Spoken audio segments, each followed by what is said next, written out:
do the same thing sometimes. And so making sure that between the ballrooms and the theaters and the meetings rooms, you understand that. And just because you're trying to do a meeting, in their case, they sometimes need more information for that. Just FYI, some basic information. There's only over 42 student workers that work in the building to take and plan and set up and manage all of those events, with over 6,000 events a year that take place. That's a lot, isn't it? You're like, oh, that's a lot. Yeah, that means there's always something going on in this building. The comment there about personal events, it is important to keep in mind that your student organization is not a method for you to reserve and use the building for your personal events. Does that make sense? That means don't host your wedding, you know, in the name of the math club. It's going to get busted. So, why would you want to do that? Some people have. They host weddings in this building all the time.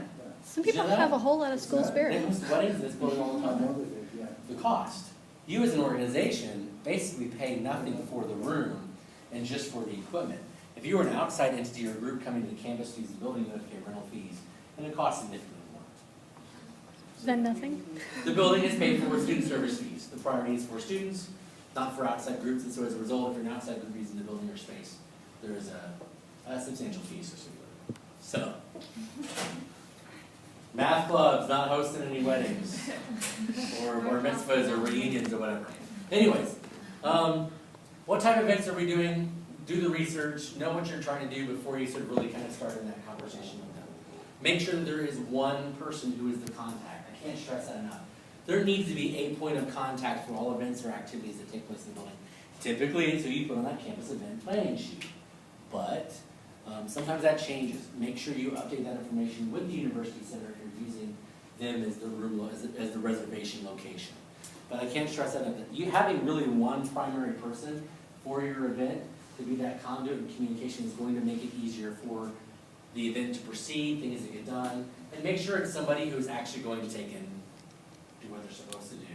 So if you're in charge of an organization or group and you've got someone who's in charge of doing the events or activities or scheduling meetings, they become that primary contact and make sure they know that the University Center, and you know as a leader in the organization, the University Center is going to be looking to them to take and address those details for planning that event.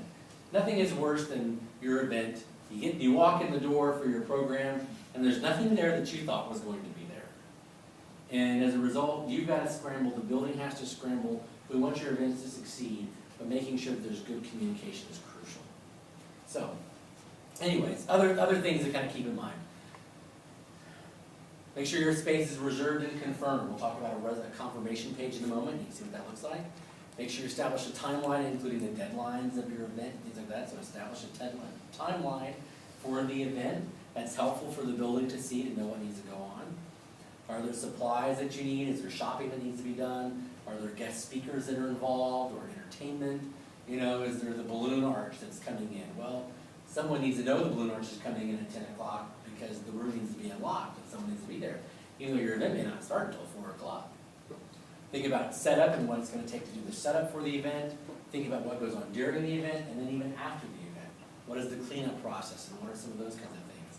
Making, as it's called in here, the list for the future. You know, you get done with that event, that was great, awesome, but here's this list of things that maybe didn't work too well. Making sure you make that list is really important. And sharing it with the University Center because they keep great records. They really do. And so if there's an event that you do in this building and you didn't like how something worked out, tell them. And they'll put it in their meeting, in their notes for that event. And if it's an event that you do every year, you can be like, well, the math club did that like math bowl tournament last year, and we're doing it again this year. They can pull that event profile, see what was done, how it was done, and that stuff can be there. So make sure you take advantage of that as well. You know, different types of events require different types of things, and knowing what those things are important. Special accommodations or special requirements are really important to think about as well. The building is going to be that group of people who are kind of like, oh, we can't do that over here because that's our like emergency egress, you know, out of the room should something happen. So they're going to think of fire and life safety issues, accessibility, and make sure the paths and walkways are wide enough to be accessible by everybody, ramps on stages and things like that. So making sure that kind of thing is thought about as well. As I mentioned earlier, one contact, one decision maker. That's really important for the building so that somebody can be able to to have that conversation with them. You know, having a meeting with someone who's like, oh, that's all great, but I don't really know and I can't make that decision. It's just a waste of time. So then make sure that information is updated, as I said earlier. Okay, so when we talk about the space, making sure that your reservation is made for the date and the time that you want it. Novel idea, I know. An event time and a reservation time is something that's a real common question or issue. So you've got your movies that you're doing. Rosebud? Okay. The event starts at 7, but it's important that maybe the UC knows you really need access to the space starting at 5 o'clock. So you can set up your box office or make sure that you've got your balloon arch over the door or whatever it is that you're doing. I don't know if that's your balloon arch, but you never know. So I mean, it's important to make sure that you communicate that setup, that access time, separate from the event time. And some of that is also really important so they can schedule it with other things that are going on in the building, okay? So you'll get a confirmation from when you take and do a room reservation in this building, you get a confirmation, looks something like voila. It's important to review it. I know that seems amazing. And I'm not going to, yeah, it's important to review it. And so you always see the customer up here in this upper left-hand corner of sort of really who's doing the reservation, some details of it. But you really want to look at things like, you know, here's the date and the time of the event. The event is here from 2 to 3, but notice it's reserved from 1:30 to 3:30. So it's your event access is really, your event access for the building is 1:30 to 3:30, not 2 to 3.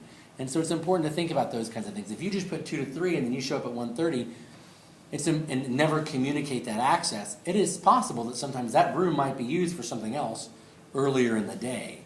And so it's important that they know so they can coordinate things accordingly. So the right date, is the room large enough? Maybe not too big. So you got to, you know, the Bluebonnet Ballroom for a meeting of 10 people might not be the right fit. So it's important to kind of keep those things in mind and making sure you're accurate on the information you provide as well. Let's see, we talked about contact information. You know, making sure that this sort of is generally there and giving some general examples of what's going on in the room is helpful. Let's see, what else? Missing 1 week, different rooms. User responsibility. So, the University Center has a nice list of things. I will hand out a copy of them for you that are things that are user responsibilities. You can put this in your folder and hang on to it and reflect on it later if you want. But generally, it's sort of all of those things that are important for you to understand from the building's perspective as a user in the building. And I will not bore you and read it all. You are intelligent people, and I know you can read well. However, I know I personally never read this kind of thing when someone gives it to me. I'm just being honest. But I don't. I'm like, oh, thank you, in the file. You know, but it's important to kind of keep in mind that you are essentially responsible for the activities of those using the space during your event or activity. So if you got someone who shows up and they do something stupid, you have a level of responsibility for what happened at that event or activity. Smoking is not permitted in the building at any time. Anybody, the electronic cigarette is something that I am curious how that falls in like the university's policy.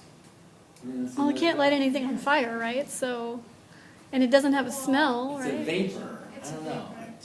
No one's giving me a clear answer on that. Depending on what flavors you get. It's just, they have no. Can it give other people cancer? Right. So like, no. I don't see We'll what see the how- prohibition is. Yeah, it's accurate. Room reservations are not confirmed until all the forms have been signed and processed. So when you take that form and hand it off to the person at the front desk in the University Center Operations Office, does not mean the event is confirmed. Until you get that confirmation page, it is confirmed. I know I've been that person where you're like, yes, turn it in. I got the Bluebonnet Ballroom. Awesome.